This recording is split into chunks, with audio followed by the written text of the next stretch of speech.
안녕하세요. 일공동체 오성숙셀 박희영 원사입니다.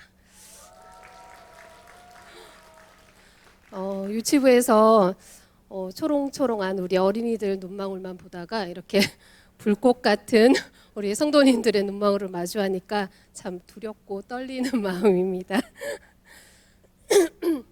자, 열심히 해보도록 하겠습니다.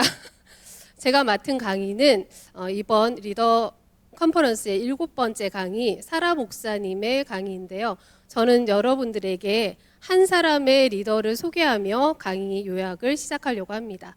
이 사람은 세대를 변화시킨 여인이며 가정의 운명을 바꾼 한 사람입니다. 사탄의 계획을 바꾼 한 명의 리더입니다.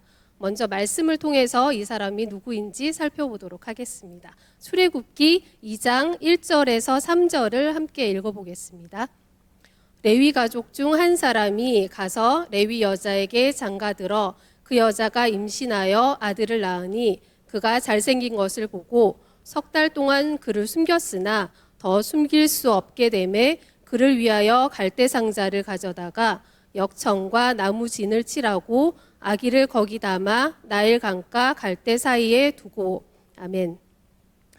이 사람은 바로 모세의 어머니 요게벳입니다. 그는 어떻게 하나님께 붙들린 한 사람, 또 하나님이 필요로 하시는 한 사람이 될 수 있었을까요? 그리고 우리는 어떻게 이 요게벳과 같은 세대를 변화시키는 리더가 될 수 있을까요? 첫 번째, 하나님의 시선으로 보십시오.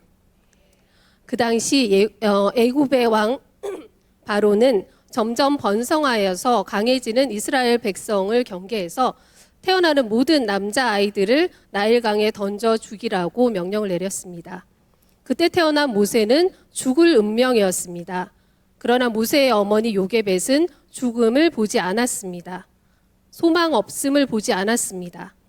하나님이 주시는 소망을 보았습니다. 육신의 눈을 감고 영의 눈을 뜬 것이죠. 이번 컨퍼런스에서 시각화를 정말 많이 강조하셨는데요. 사라 목사님은 어린 시절에 겪었던 핸드폰에 관한 일화를 이야기해 주셨습니다. 자, 유스 청년 여러분들은 사라 목사님이 얼마나 핸드폰을 갖고 싶어 했을지 이해가 되시고 상상이 되시죠. 자, 사라 목사님이 핸드폰을 갖고 싶다고 했을 때 부모님은 당연히 안 된다고 하셨습니다. 너는 핸드폰을 갖기에는 아직 너무 어려. 여러분이 들으신 바로 그 대답이었습니다. 자, 그러나 사라 목사님은 아버지에게서 많이 들었던 조용기 목사님의 시각화에 대한 이야기를 바로 적용하셨다고 합니다. 원하는 핸드폰을 똑같이 직접 그려서 방문 앞에다가 붙여두고 그것을 위해서 기도했다고 합니다. 어느 날 아버지인 세자르 목사님께서 바로 그 기종의 그림과 똑같은 핸드폰을 선물해 주셨다고 합니다. 세자르 목사님은 그 그림을 본 적도 없었지만 기도 중에 딸에게 핸드폰을 사주라 이런 메시지를 받으셨다고 합니다. 그리고 내가 영적인 과정을 깨우쳤구나 이렇게 칭찬을 해주셨다고 합니다. 우리는 변화를 경험하기 전에 먼저 보아야 합니다. 하나님이 보시는 대로 보아야 합니다. 먼저 번성을 보십시오. 번성을 시각화하십시오. 자, 두 번째, 하나님의 방법으로 기도하십시오. 요게벳은 석 달 동안 아기를 숨겨서 키웁니다. 그러나 세상에 울지 않는 아기는 없잖아요. 그 울 수밖에 없는 아기를 어떻게 숨길 수 있었을까요? 바로 기도의 힘, 기도의 능력 때문이었습니다. 은밀한 기도, 진실한 기도는 큰 소리가 아니어도 능력이 있습니다. 포기하고 싶을 때에도 기도가 힘입니다. 은밀한 장소에서 기도하십시오. 하나님이 들으십니다. 기도를 통해 우리 모두가 하나님의 기적을 목격하기를 소망합니다. 또 리더에게 필요한 것은 요게벳의 간절한 기도와 같은 긍휼히 여김과 사랑입니다. 기도가 없으면 능력이 없습니다. 그러니 능력이 없으면 어떻게 해야 될까요? 기도해야 됩니다. 자, 세 번째, 즉각적으로 순종하십시오. 자, 석 달이 지나서 더 이상은 아기를 숨길 수 없게 되자 요게벳은 갈대 상자를 짜기 시작합니다. 숨을 때가 있고 행동할 때가 있습니다. 노아가 하나님의 말씀대로 하나님의 방법대로 방주를 지은 것처럼 요게벳은 하나님의 말씀에 순종해서 갈대 상자를 만들었습니다. 하나님은 우리의 순종을 기뻐하십니다. 순종하는 사람을 축복하시고 귀하게 여기십니다. 자, 순종을 미루지 말아야 합니다. 나의 논리를 적용하지 말아야 합니다. 하나님이 말씀하시는 그 순간에 순종하십시오. 하나님은 즉각적인 순종을 필요로 하십니다. 그렇다면 내가 순종하지 않으면 하나님은 어떻게 하실까요? 본케 목사님의 일화를 들려주셨는데요. 이분은 아프리카 복음화에 중요한 역할을 하신 분입니다. 하나님이 아프리카로 가라 이렇게 하셨을 때 본케 목사님은 왜 제가 가야 합니까? 다른 사람도 많이 있지 않습니까? 이렇게 하나님께 물었다고 합니다.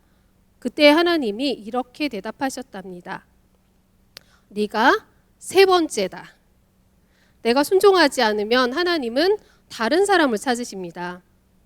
성경에서도 보면 순종하지 않은 사울을 대신해서 하나님은 다윗을 세우셨습니다. 리더의 자리와 축복을 옮기신 것이지요. 여러분도 잘 알고 계신 나이키의 광고 문구가 있습니다. Just do it. 그냥 하십시오. 하나님이 공급하십니다. 자, 그럼 이제 앞서 말씀드린 세 가지를 다시 한번 정리해 볼까요? 자, 첫 번째 뭐였죠? 하나님의 시선으로 보라. 두 번째, 하나님의 방법으로 기도하라. 세 번째, 즉각적으로 순종하라. 여기에 더해서 우리는 요게벳이 갈대 상자에 바른 것에 주목해 볼 필요가 있습니다. 요게벳이 역청과 나무진을 갈대 상자에 발랐던 것처럼 우리는 우리의 기도와 순종에 예수 그리스도의 보혈을 적용해야 합니다. 요한복음 10장 10절을 함께 읽어봤으면 좋겠습니다. 도둑이 오는 것은 도둑질하고 죽이고 멸망시키려는 것뿐이요 내가 온 것은 양으로 생명을 얻게 하고 더 풍성히 얻게 하려는 것이라. 아멘. 예수 그리스도의 보혈을 적용할 때 저주는 하나님의 보호와 축복으로 바뀌게 될 것입니다. 예수 그리스도의 보혈을 적용할 때 죽음의 장소는 하나님의 목적을 발견하는 장소가 될 것입니다. 우리 모두가 사탄의 계획을 바꾸는 사람, 하나님의 필요로 하시는 그 한 사람이 되기를 소원합니다. 그래서 세대를 변화시키는 리더가 되기를 축복합니다. 자, 여기까지 강의 요약을 마치고 이제 리더 컨퍼런스 기간 동안 제가 받은 은혜를 나눠볼까 합니다. 저는 이번 리더 컨퍼런스에 처음으로 참여를 하게 되었는데요. 이번에는 리더님의 권유에 순종해서 제 스케줄을 잘 조정해서 참여하게 되었습니다. 컨퍼런스를 준비하면서 특별히 응답받고 싶다던가 받고 싶은 은혜가 있지는 않았습니다. 많은 분들이 소원을 하시는데 저는 별 생각이 없었던 것 같습니다. 단지 하나님께서 저를 위해서 무엇인가 준비하고 계시다는 그런 기대가 있었습니다. 그리고 그 준비하고 계신 것을 제가 반드시 받고 돌아올 수 있기를 기도하고 있었습니다. 모든 강의가 은혜로웠지만 제가 8개의 강의 중에서 특별히 요게벳에 관한 강의를 선택하게 된 것은 사라 목사님의 강의를 듣던 중 하나님이 저를 위해 준비해 두신 것, 제가 깨닫게 하시려는 그것이 무엇인지 알게 되었기 때문입니다.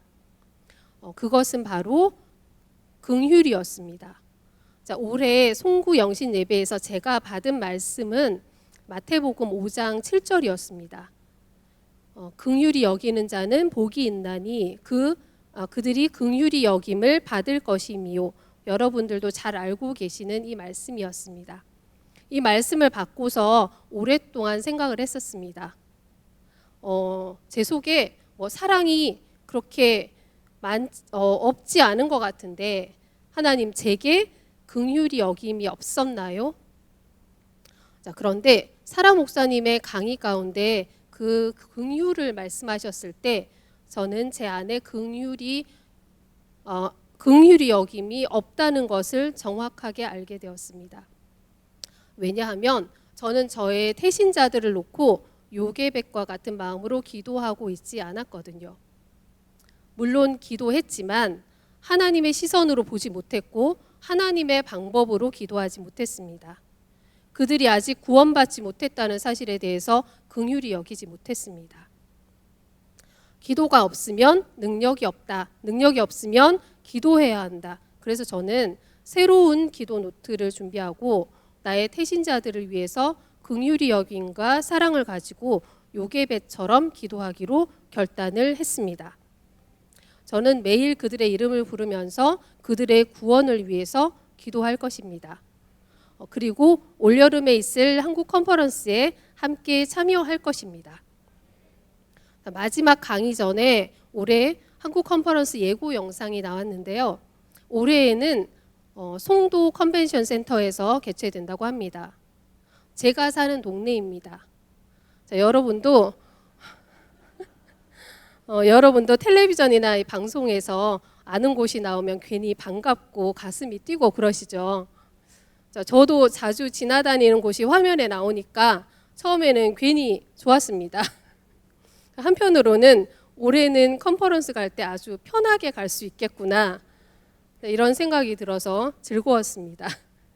그런데 그 즐거움이 10분도 지나지 않아서 부담으로 바뀌더라고요. 우리 동네에서 아니 우리 집에서 잔치가 열린다는데 내가 구경꾼이 되면 안 되잖아. 이런 거룩한 부담이 생기더라고요. 자, 이전에 저는 형식적인 기도를 하는 사람이었습니다. 그래서 능력이 없었습니다. 그러나 이제는 하나님의 방법대로 기도하고 즉각적으로 순종해서 하나님이 주실 번성을 바라보겠습니다. 세대를 변화시키는 리더가 될 것을 선포합니다. 감사합니다.